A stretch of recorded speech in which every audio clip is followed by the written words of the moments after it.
भाई सरकार होश में आओ, होश में आओ, होश में आओ। भाई सरकार होश में आओ, होश में आओ, होश में आओ। मौलिक अधिकारों का हनन करना बंद करो, बंद करो, बंद करो। मौलिक अधिकारों का हनन करना बंद करो, बंद करो, बंद करो।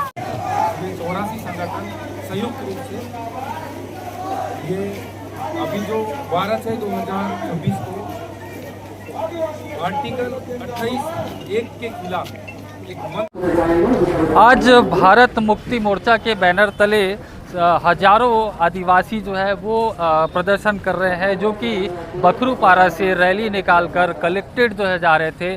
वहीं जो है जो पुलिस के बल है वो जो है उन्हें हाई स्कूल मैदान के पास ही रोक लिया। अब मेरे पीछे आप देख सकते हैं कि भारी संख्या में ये आदिवासी जो ग्रामीण हैं वो इसमें शामिल हुए हैं और इनका विरोध है कि जो स्कूलों में गायत्री मंत्र का उच्चारण किया जा रहा है जिस पर प्रतिबंध लगना चाहिए। इस तरीके से जो है और भी कई मांगों को लेकर के इनके द्वारा प्रदर्शन किया गया है और भारी संख्या में लोग उपस्थित हुए हैं। मेरे साथ इस वक्त जो है सीपीआई नेता मौजूद है, उनसे हम बातचीत करते हैं। सबसे पहले तो मैं आपका परिचय जानना चाहूँगा, इसके अलावा ये जानना चाहूँगा कि इतने भारी संख्या में आज आप लोगों ने प्रदर्शन किया, क्या कुछ मांग को लेकर के आपके द्वारा प्रदर्शन किया गया है? सबसे पहले तो आपका मीडिया को जोहार। आज हम लोग भारत मुक्ति मोर्चा का बैनर में राष्ट्रीय आदिवासी एकता परिषद के लेटर हेड में एक तो पहला चीज़ है जो 12/6/2026 को राज्य सरकार ने शिक्षा विभाग के जरिए एक आदेश पारित किया कि हर शासकीय स्कूलों में मंत्र पढ़ना जरूरी है और एक बार भी नहीं, चार चार बार मंत्र पढ़ने का आदेश पारित हुआ है। उसको हम लोग भारत मुक्ति मोर्चा के बैनर में पूर्णतः विरोध करते हैं। इसलिए विरोध करते हैं क्योंकि अनुच्छेद 28 का 1 में साफ सुथरा शब्दों में लिखा है कि जितने भी राज्य सरकार के सरकारी स्कूल है वित्त पोषित हैं सरकारी फंड से, जनता के टैक्स से, उन संस्थानों में धार्मिक शिक्षा नहीं दिया जाएगा, ऐसा लिखा है। तो ये गैर संवैधानिक रूप से गैर संवैधानिक कार्य राज्य सरकार द्वारा किया जा रहा है, इसका हम लोग विरोध करते हैं। और दूसरा हमारा मांग है, ये पहला तो विरोध था, दूसरा हमारा मांग ये है जो मौलिक अधिकार है, मौलिक अधिकार भाग 3 में प्रदत्त है।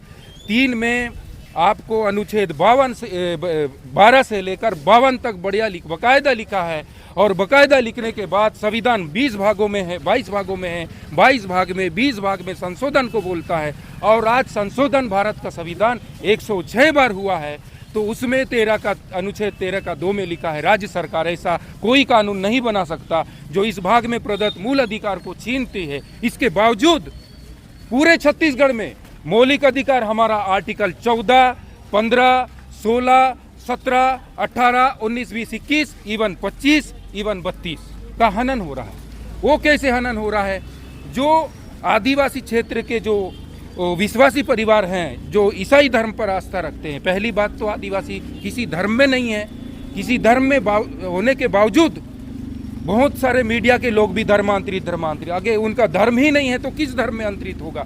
इसके बावजूद उन लोगों को लगातार प्रताड़ित किया जा रहा है। आजकल हाल ही में आपने सुने होंगे, आज भी आप भी कवर किए हैं, बरना में किसी परिवार को गांव से निकाल देते हैं, वो भी भरी बारिश में।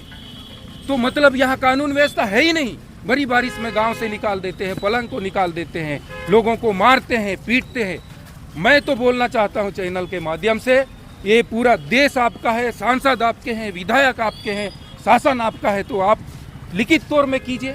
किसी को मारने पीटने से किसी का समाधान होता है तो ये कहाँ का नियम है? ये सब विरोध के लिए हम लोग आए हैं। अगर 20 तारीख तक इन समस्याओं का समाधान नहीं करती है प्रशासन, तो 21 तारीख को हम लोग पुनः 625 जिले के साथ विरोध प्रदर्शन भारत मुक्ति का बैनर में होगा और उसमें 31 राज्यों में विरोध प्रदर्शन होगा। इसलिए राज्य सरकार के यहाँ का प्रशासन से मेरा आपके चैनल के माध्यम से निवेदन है, इन चीज़ों को ठीक करे, शांति व्यवस्था बनाए रखे ताकि आगे शांतिपूर्वक लोग जी सके, क्योंकि ये देश किसी एक का नहीं है, हम भारत के लोग लिखा है, हम मतलब सभी धर्म के लोगों का ये देश है। और जात पात के नाम से और धर्म के नाम से लड़ाना सरकार बंद करे, प्रशासन के लोग भी बंद करें और संविधान का पालन करें। आज का जो ये प्रदर्शन है, इसका जो रैली है, ये कहाँ से प्रारंभ किया गया है और उसके बाद इसमें कहाँ कहाँ से लोग जो है वो शामिल हुए हैं और कितने की संख्या में लोग इसमें शामिल हुए हैं? इसमें 2000 की संख्या में हैं। हम लोग बाजार बसा बकरूपारा से यहाँ कलेक्ट्रेट की ओर आ रहे थे। पुलिस प्रशासन में रास्ते में रोक के हमको ज्ञापन लिया गया और यहाँ अलग अलग जगह से हैं, कोई बाहरी दूसरे जिला से नहीं है। बस भारत मुक्ति मोर्चा के जो मेन लीडर लोग हैं संभाग स्तर के उन लोग हैं, बाकी सब यहीं के स्थानीय लोग हैं। और इसमें केवल ईसाई धर्म पर आस्था रखने वाले नहीं हैं, सभी धर्मों के लोग हैं, सभी जाति के लोग हैं और पिछड़ा वर्ग, क्योंकि भारत मुक्ति मोर्चा में पिछड़ा वर्ग भी है, मुस्लिम मोर्चा भी है, सारे मोर्चों का संयुक्त गठबंधन है, इसलिए अलग अलग जगह से लोग आए हैं। जब भी जो है ये धर्मांतरण का मामला आता है तो एक चीज़ अक्सर ये देखने को मिलता है कि जो ग्रामीण होते हैं, जो आदिवासी समुदाय होता है, जो पुजारी होते हैं, गायता होते हैं, उनके द्वारा ये कहा जाता है जो ईसाई धर्म जो मानते हैं, ईसाई धर्म में जो आस्था रखते हैं, वो अपना जो है डॉक्यूमेंट में धर्म ईसाई लिखा ले तो उससे हमको किसी प्रकार का दिक्कत नहीं है। लेकिन जब वो मतांतरित है, आदिवासी रीति नीति को नहीं मानेंगे, देवी देवता को नहीं मानेंगे, तब जो है उन्हें समस्या है। तो इस तरीके के बातों को आप किस प्रकार से देखते हैं? मैं इस प्रकार से देखा हूँ, सबसे पहले तो मैं अच्छा पढ़ा लिखा लड़का हूँ, है नहीं, स्नातकोत्तर है। सबसे पहली बात तो उनको ये जानना चाहिए जो अनुसूचित जनजाति का जो नियम है 1950 में 6 सितंबर में बना, वो 2 पेज का है, उनको उसको पढ़ लेना चाहिए। और दूसरा चीज़ क्या है कि जो अनुसूचित जनजाति जाति का 6 में बना अगस्त में 1950 में, तो वैसी 12 सितंबर में अनुसूचित जाति का बना, अनुसूचित जनजाति और जनजाति दोनों का बना। इस चीज़ को जानना चाहिए। और पहली बात तो आदिवासी किसी धर्म में नहीं है, ये पहली बात ये जानना चाहिए। और उनको इस चैनल के माध्यम से बताना चाहता हूँ, जितने भी लोग हैं इनको, आप उनको पोर्टल में जाना चाहिए, सरकारी पोर्टल में, पिछड़ा वर्ग का पोर्टल में, अनुसूचित जनजातियों का पोर्टल में, उसमें अध्ययन करना चाहिए। और दूसरा चीज़ ये है कि ये आरोप हमेशा आरएसएस का है, सीधा सीधा आरएसएस का आरोप है। ये इसको नहीं मानते हैं, इसको नहीं मानते हैं बोल के वो पूरी तरह से इनको ग्राम सभा का प्रस्ताव करते हैं, जबकि ग्राम सभा को किसी भी संविधान से ऊपर ग्राम सभा नहीं है। ग्राम सभा भी आता है तो संविधान के अंदर में है ग्राम सभा।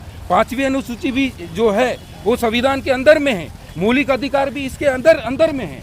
तो ये कॉरपोरेट घराने के लोग जैसे ज़मीन को हथियाना लेना चाह रहे हैं, जैसे वक्त बिल आया, मुस्लिमों का बिल था, वो उस बिल में जितने भी मुस्लिम संगठन के ज़मीन है उसको हथियाने के लिए यो कॉरपोरेट घराना का ये साजिश है। इसलिए उनको जानना चाहिए जो अनुसूचित जनजाति का जो 1950 का नियम है उसको पढ़ लेना चाहिए, और 6 अक्टूबर को जो आदेश हुआ है उसको भी पढ़ लेना चाहिए। और आदिवासी किसी धर्म में नहीं आता है तो इन लोग हिंदू बोलते हैं। हिंदू में आप किस वर्ण व्यवस्था में रखेंगे?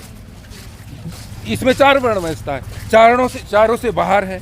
ना ब्राह्मण में आते हैं, क्षत्रिय में आते हैं, ना वेश में आते हैं, ना शूद्र में नहीं आते हैं। तो जब ऐसी बारी आता है तो भाई ट्रस्टों में रखो ना, मंदिर का ट्रस्ट में रखिए हमको, है नहीं। ऐसा आप देखेंगे अभी फिलहाल यूपी में एक यादव जब गता कर रहा था उसका चोटी को काट दिए थे। तो इस तरीके से इसको समझना चाहिए, तो ऐसा मैं समझता हूँ। नारायणपुर जिला जो है, चाहे वो कांकेर जिला हो, आदिवासी बाहुल्य जिला है, ये पिछड़ा इलाका है, कि यहाँ ऐसा क्या कारण है कि ज़्यादातर अधिकतर संख्या में लोग जो है वो आदिवासी रीति नीति को ना मानकर जो ईसाई धर्म में आस्था रख रहे हैं, और ये बड़ी संख्या में ऐसा होते जा रहा है? इसके पीछे का क्या रीज़न है? इसके पीछे का ये रीज़न है, उस समय में स्कूलें नहीं होता था, तो स्कूल नहीं होने से और जितना भी शराब हुआ, स्वास्थ्य संबंधी हुआ, स्कूली शिक्षा हुआ, ये हमेशा मिशनरी लोग जगह जगह पढ़ाए। और आप भी देखें कन्वर्ट स्कूल के सारा चीज़ खोले हैं। तो ये जो शराब पीना छोड़ के आते हैं, उनकी आस्था है और उनका विचार है, उनको अधिकार संविधान देता है, वो छोड़ भी सकते हैं, मान भी सकते हैं, उनका अधिकार है। इन अधिकार होने के बावजूद ये सब दूसरे मोड़ पे ले जाते हैं, इसलिए ऐसा होता है। और ऐसा उनका अलग अलग जगह में उनकी आस्था है, जब चाहे तब वो मानते हैं, जब चाहे तो छोड़ सकते, उनकी आस्था। इनके खिलाफ जाकर ऐसा करना बिल्कुल ही गलत है।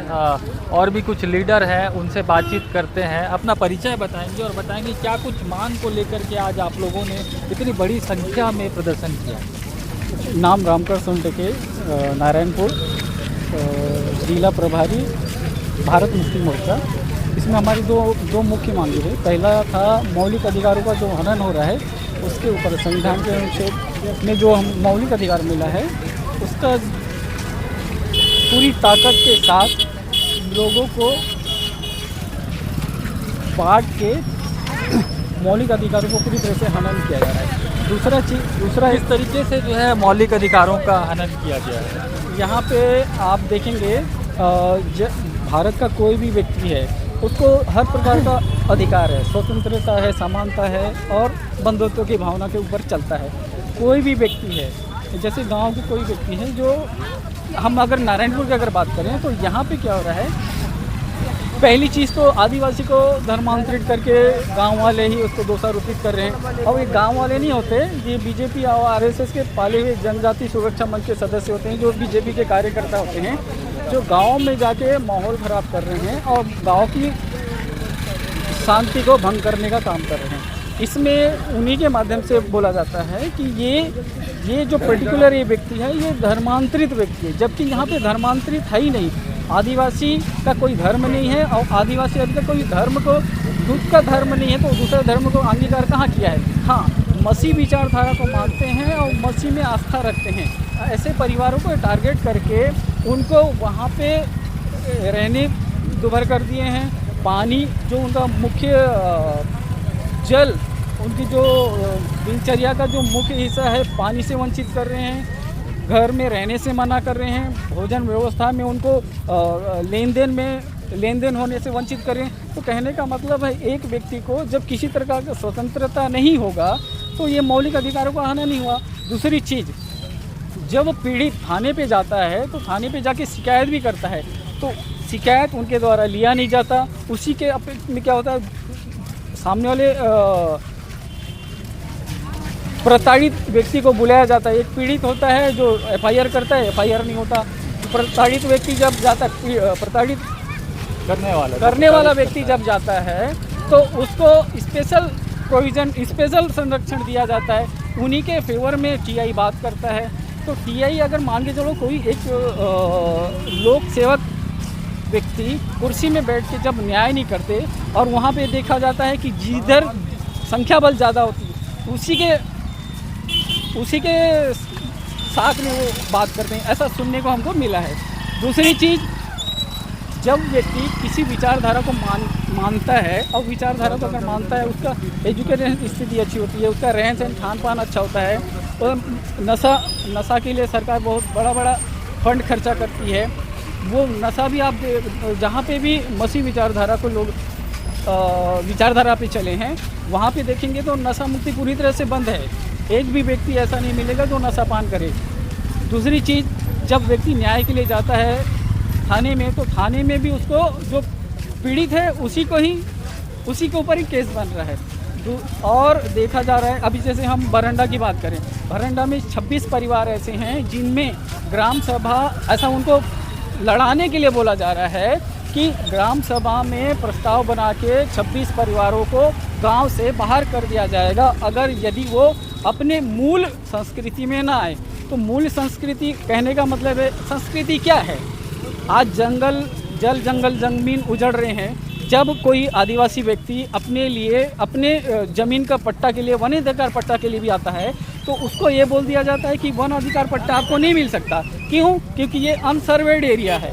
और यहीं पे भाजपा जब उसको वोट लेने का रहता है तो वो बोलता है कि भाई हम इतना पूरे छत्तीसगढ़ में वन अधिकार पट्टा देंगे। तो ये दोहरी नीति और दोगली राजनीति तो कर ही रही है।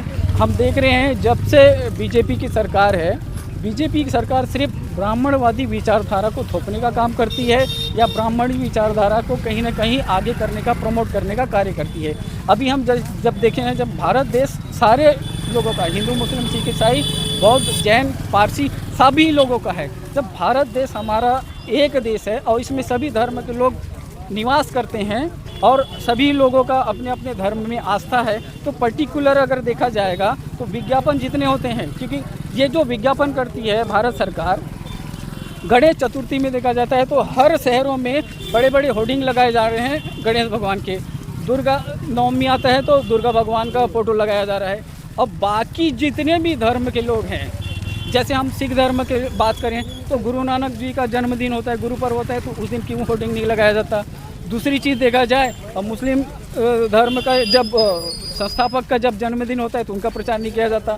जैन धर्म का महावीर जी की जयंती होती है तब नहीं किया जाता। तो कहने के लिए सभी धर्म के लोग तो देख रहे हैं और सभी धर्म के लोग को आहत नहीं होती होगी। तो कहने का मतलब है सभी धर्म को, एक धर्म को आगे करके बाकी धर्म को क्या किया जा रहा है, दबाया जा रहा है, या उनके बातों को या उनके विचारों को दबाया जा रहा है। तो कहने का मतलब एक है कि सरकार सिर्फ एक ही विचारधारा को आगे करने का काम कर रही है, क्योंकि ये चलती है आरएसएस के विचारधारा पे।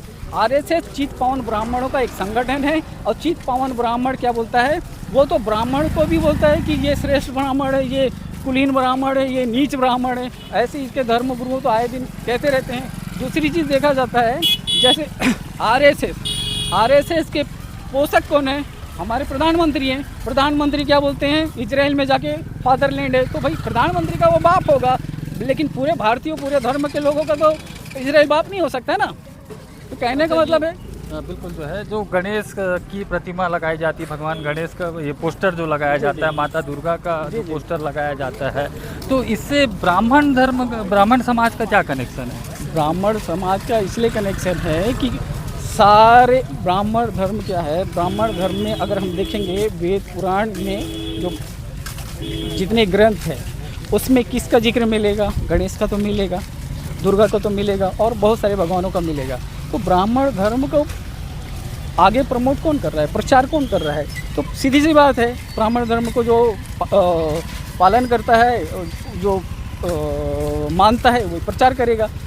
दूसरी चीज़ देखा जाए, अभी तक जितनी भी सरकारें आई पर्टिकुलर एक धर्म को तो प्रमोट नहीं करी, वो सभी धर्मों को लेके चली। और राजनीति में तो धर्म का बात होना भी नहीं चाहिए, क्योंकि राजनीति सर्वश्रेष्ठ है, राजनीति ही संरक्षण देता है धर्म को। लेकिन यहाँ पे तो पर्टिकुलर एक विचारधारा का, एक ही ब्राह्मण विचारधारा का व्यक्ति कुर्सी में बैठा है और वही इस धर्म को प्रमोट कर रहा है। अभी हम छत्तीसगढ़ की बात ले लें तो छत्तीसगढ़ में भी आप देखे होंगे, सिर्फ दुर्गा नवमी और गणेश चतुर्थी के समय में सरकार बीजेपी भारतीय जनता पार्टी अपने खजाने से खर्चा नहीं करती, वो पूरे टैक्स पेयर के पैसे को यूज़ करी, तो मिस यूज़ तो कर रही है। कहीं ना कहीं देखा जाए तो संविधान के नियमों को उल्लंघन काम कर रही है, क्योंकि अगर जो राजनीति में है, अगर वो किसी पद में आसीन है तो पर्टिकुलर एक धर्म का तो प्रचार नहीं कर सकता ना। दूसरी चीज़, अभी स्कूलों में गायत्री मंत्र का 4 बार उच्चारण करना है, 4 बार पढ़ाना है, तो ये भी क्या हुआ, ये भी तो यही हुआ ना कि वो धार्मिक ब्राह्मणवादी विचारधारा को ही प्रमोट करी आगे। इसके जगह क्यों ना संविधान का विचारधारा को, संविधान के अनुच्छेद को पढ़ाया जाए बच्चों को, जिससे कि बच्चा समझेगा भी और अपने हक अधिकार को जानेगा भी। इसके अलावा ये जो इलाका है आदिवासी बाहुल्य इलाका है, पिछड़ा इलाका है, लेकिन यहाँ पर ये देखने को मिल रहा है कि जो ईसाई धर्म में जो आस्था रखते हैं उनकी संख्या जो है वो लगातार बढ़ती जा रही है और धर्मांतरण विवाद जो है वो लगातार देखने को मिल रहा है। तो ऐसा क्या कारण आप देखते हैं कि जो आदिवासी समुदाय है वो अधिक से अधिक संख्या में वो जो है ईसाई धर्म पर आस्था रखने लगे हैं? मेरा मानना है ये कि कोई व्यक्ति किसी धर्म में आस्था क्यों रखता है, तो सीधी सी बात है, किसी धर्म का विचार या उसकी नीति, हर धर्म का एक सार होता है, उसको हम नीति बोलते हैं। जैसे किसी धर्म का नीति मुझे अच्छा लगा, लोगों का मदद करना मुझे अच्छा लगता है, तो मैं क्या करूँगा, मेरे में मदद वाला भाव आएगा, है ना। किसी को सिर्फ मदद वाला भाव है ना। अगर मैं व्यक्ति हूँ, मैं इंसान हूँ, अगर किसी की तकलीफ को देख के मेरे मन में अगर करुणा ना पैदा हो तो मैं तो इंसान नहीं हूँ ना। तो इंसानियत धर्म ही सिखाता है। अब ये चीज़ है कि हम धर्म को लेके बात करते हैं, तो धर्म की नीति तो सभी धर्म की नीति तो सार तो सब एक ही चीज़ है। जैसे हम अगर बात करें पर्टिकुलर हिंदू धर्म की, तो हिंदू धर्म बोलता है कि भैया ये पूरा ब्रह्मांड मेरा परिवार है, तो परिवार के सभी सदस्य तो एक हुए। उसी तरह से अगर हम देखेंगे दूसरे धर्म की अगर बात करें तो सिख धर्म क्या बोलता है, सिख धर्म क्या करता है, तो सिख धर्म का मेन मकसद है समानता। तो कहने का मतलब है कोई भी व्यक्ति अगर आए तो साथ में बैठ के भोजन यापन करे। तो कहने का मतलब उसमें तो ऊंच नीच वाला बात नहीं करता, वो सब समानता की बात करता है और मदद की बात करता है। तो कहने का मतलब हर धर्म में जाएंगे, सार में जाएंगे तो हर धर्म आपको समानता और बराबरी और करुणा ही सिखाता है। अगर हम क्रिश्चियन धर्म की बात करें तो क्रिश्चियन धर्म बताता है कि भैया आप जैसे भोजन ग्रहण करते हैं तो आप भोजन ग्रहण करने से पहले 7 परिवार, आप 7 घर लेफ्ट में देखिए और 7 घर आप राइट में देखिए, वहाँ पे कोई व्यक्ति भोजन किया या नहीं। अगर वो व्यक्ति अगर भूखा है तो पहले उसको भोजन कराओ फिर आप भोजन करें। तो कहने का मतलब अगर हम धर्म की बात करें तो हर धर्म में तो हमें अच्छा सिखाता है, लेकिन बात ये आता है कि भाई हम छत्तीसगढ़ में रहते हैं, नारायणपुर में रहते हैं, तो बात ये आता है कि भाई आज गांव का माहौल ख़राब क्यों हो रहा है। तो गांव का माहौल इसलिए ख़राब हो रहा है क्योंकि हम लोग आ रहे हैं 5वीं 6वीं अनुसूची में। यहाँ पे क्या है, माइंस है। माइंस में कौन रहता है, मतलब जंगलों में कौन रहता है, आदिवासी रहता है। तो आदिवासी कौन से आदिवासी रहते हैं, यहाँ पे तो कैटेगरी बांटा गया है, अबूझमाड़िया, माड़िया। पहले तो ये नहीं था, अभी ये कुछ समय में रिकॉर्ड में है। अगर आप 50 साल पहले जाएंगे तो रिकॉर्ड में नहीं मिलेगा आपको अबूझमाड़िया। तो भाई अबूझमाड़िया नाम देने का क्या मतलब है, अबूझमाड़िया जनजाति देने का नाम क्या है, मतलब ही क्या है। मतलब एक आप कैटेगरी बना रहे हो, उसको स्पेशल आप संरक्षण दे रहे हो और बाद में क्या कर रहे हो, उसी गांव में आप आपसी सौहार्द को बिगाड़ने का काम कर रहे हो। तो क्यों काम कर रहे हो आप, धर्म तो आपकी राजनीति का पार्ट है, लेकिन असल कारण है वहाँ पे ज़मीन। तो कहने का मतलब है मेरे को जो ज़मीन है, ज़मीन के अंदर माइंस है, अब वो माइंस मुझे चाहिए तो पहले तो मैं गांव खाली करूँगा ना। तो गांव खाली करूँगा तो मैं क्या की राजनीति करूँगा, धर्म की राजनीति करूँगा। तो धर्म की राजनीति कैसे करूँगा, तो गांव में जो व्यवस्था बनी हुई है, जो अपने रूप से वो संचालित कर रहे हैं, वहाँ पे अगर मेरे को फूट डालना है तो वहाँ के लोगों को लड़ाऊंगा धर्म के नाम पे। जो आज हम देख रहे हैं पर्टिकुलर धर्मांतरित बोला जा रहा है, लेकिन धर्मांतरित नाम का कोई चीज़ नहीं है क्योंकि आदिवासी का, हाँ मतांतरित भी नहीं बोलूँगा क्योंकि ये एक विचारधारा है ना। मेरे को प्रभु के विचार अच्छे लगे मैं उनको पालन कर रहा हूँ, मेरे को पैगंबर के विचार अच्छे लगे मैं कुछ बात उनसे ले रहा हूँ। मैं जैसे ओशो का भी विचार मुझे अच्छे लगते हैं तो ओशो का भी बात करूँगा, तो लेकिन ये थोड़ी कि ओशोवादी हो गया। तो कहने का मतलब है एक मौलिक अधिकार है, उसको जो अच्छा लगता है और वो कर रहा है। जैसे कोई व्यक्ति, कोई परिवार प्रभु की विचारधारा को अपनाता है तो सबसे पहले तो शराबबंदी हो गई। जब सरकार नशाबंदी के लिए इतना बड़ा प्रोजेक्ट बनाती है ना, करोड़ रुपए का फंड करती है, तो यहाँ पे तो कोई विचारधारा मान के भी पूरा गांव के गांव नशा मुक्त हो गए। तो ये तो उनको तो अवार्ड मिलना चाहिए, लेकिन होता क्या है, एलिगेशन दिया जा रहा है कि भैया आप अपने संस्कृति को छोड़ के आ रहे हो। तो संस्कृति कहाँ गई। आप यहाँ पे देखेंगे नारायणपुर में पूरे जंगल साफ हो जा रहे हैं, तो संस्कृति कहाँ बच रही है। देवस्थल के लिए लड़ाई हो रहा है, देवस्थल भी सुरक्षित नहीं रहा। क्यों नहीं रहा कि खनन माफियाओं का राज चल रहा है। तो खनन माफियाओं को संरक्षण तो सत्ता में बैठा व्यक्ति दे रहा है ना। तो कहने का मतलब संस्कृति का मूल शोषक नहीं बोलना चाहिए। संस्कृति को नष्ट करने वाला कौन हुआ, जो कुर्सी में बैठा हुआ, मतलब जो वर्तमान सरकार, मतलब राज्य की सरकार और केंद्र की सरकार हुई ना। संस्कृति क्या, जो संस्कृति डेवलप करे आगे, तो ऐसी संस्कृति को लोग क्या करते हैं, आगे बढ़ाते हैं, आगे चलते हैं। लेकिन कोई संस्कृति सभ्यता के नाम से सिर्फ यहाँ पे लड़ाया जा रहा है और संस्कृति को यहाँ धर्म का नाम दे दिया गया है। और धर्म के नाम पे ही क्या किया जा रहा है, लड़ाया जा रहा है। क्यों लड़ाया जा रहा है, क्योंकि गांव में आपसी लड़ाई होगी, आधा गांव खाली हो जाएगा, फिर कुछ लोग बचे, उनको फिर क्या सरकार द्वारा नोटिस दिया जाएगा, बोला जाएगा भैया इस ज़मीन के नीचे तो माइंस है, आपको खाली करना पड़ेगा। फिर क्या करेंगे लोग, सिर्फ छत्तीसगढ़ का दोहन होगा और कुछ भी नहीं होगा। भारतीय मुक्ति मोर्चा के बैनर तले आज हजारों जो आदिवासी परिवार है वो जो है प्रदर्शन किए हैं और जो स्कूलों में गायत्री मंत्र का उच्चारण करना अनिवार्य किए हैं, जिसे लेकर के जो विरोध जताए हैं। इसके अलावा जो है काफ़ी दिनों से, चाहे वो नारायणपुर की बात करें, चाहे बस्तर के अलग अलग जिलों की बात करें, जहाँ पर एक धर्मांतरण विवाद गहराता जा रहा है। इसके अलावा नक्सल मुक्त होने के बाद से ही जो है लगातार जो है ये विवाद देखने को मिल रहा है, जिसे लेकर के भी जो है कई तरीके के आरोप प्रत्यारोप जो है इनके द्वारा लगाए गए हैं। और अब जो है प्रदर्शन के बाद ज्ञापन सौंपकर जो कार्यकर्ता है, जो ग्रामीण है, वो जो है बाजार स्थल बखरूपारा पहुंच चुके हैं। मैं कमलापति मिश्रा पार्षद नारायणपुर। भारत मुक्ति मोर्चा के द्वारा आज जो है प्रदर्शन किया गया। इस दरमियान ज्ञापन सौंपने के दरमियान उनके द्वारा जो है आरोप लगाया गया कि भाजपा जो है ब्राह्मण समाज का समर्थन करती है, ब्राह्मणवाद स्थापित करना चाहती है। इस पर जो है आपकी क्या प्रतिक्रिया है? मैं यह कहना चाहूँगा कि भारत में एकमात्र भारतीय जनता पार्टी है जो भारतीय संविधानों को मानती भी है और उसके अनुसार वह आचरण में लाती है। भारतीय जनता पार्टी किसी भी एक वर्ग विशेष का समर्थन नहीं करती। वह अपने सारे नियम, सारे व्यवहार जो संविधान में उल्लिखित है, लिखित है, उसी के अनुसार वह आचरण करती है। तो इस प्रकार का यह आरोप जिसके द्वारा भी लगाया गया है यह उचित नहीं है। यह खुद एक गलत परंपरा वास्तव में स्थापित करना चाह रहे हैं। ऐसा आरोप लगाकर कि ब्राह्मणवाद स्थापित करना चाह रही है भाजपा या कर रही है। यदि वह उसको नीति से या ध्यान से इसका अवलोकन करेंगे तो वह देखेंगे कि भारतीय जनता पार्टी का जहाँ जहाँ शासन है वहाँ सभी वर्गों का समुचित विकास हुआ है। कल्याणकारी योजना उन्होंने सभी वर्गों के लिए लाया है।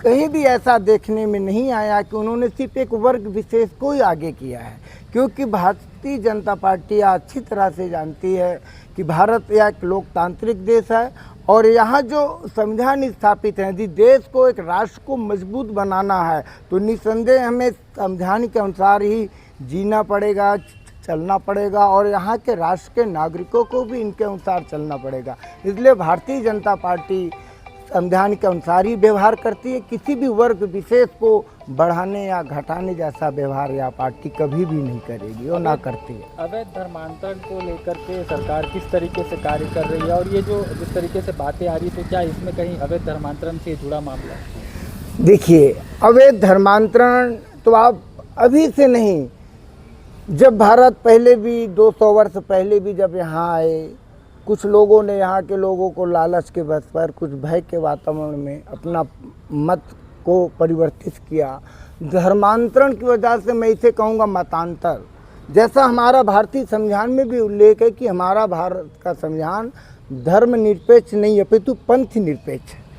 तो यह जो पंथ निरपेक्ष है, भारतीय जनता पार्टी सदैव इसके पक्ष में रहा है कि प्रत्येक नागरिक को अपना मत बदलने का अधिकार रहता है, लेकिन वह संविधान के अनुसार बदले, किसी के डर या लालच में आके अपने मतों का परिवर्तन ना करें। तो भारतीय जनता पार्टी या सदैव लोगों को प्रेरित करती है या कहती है यदि कोई अपने आप मत को आप परिवर्तन करना चाहते तो संविधान में जो नियम है, मतों में परिवर्तन के लिए पहले आपको कलेक्टर से अनुमति लेनी पड़ती है, एक आवेदन देना पड़ता है कि मैं इस मत का हूँ और मैं अपनी इच्छा से अपने मतों का परिवर्तन करना चाहता हूँ।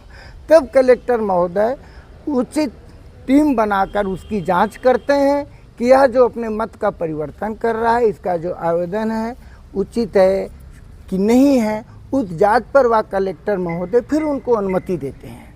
तो भारतीय जनता पार्टी का यही से हमेशा से कार्य रहा है कि अवैध जो होता है वह घातक होता है समाज के लिए, राष्ट्र के लिए भी। तो इस प्रकार जो समाज में अवैध रूप से परिवर्तित हो रहे हैं वह ना हो, एक संविधान के दायरे में परिवर्तन हो, क्योंकि प्रत्येक नागरिक को यह अधिकार है वो अपनी इच्छा से किसी भी मत को माने, किसी भी पंथ को माने।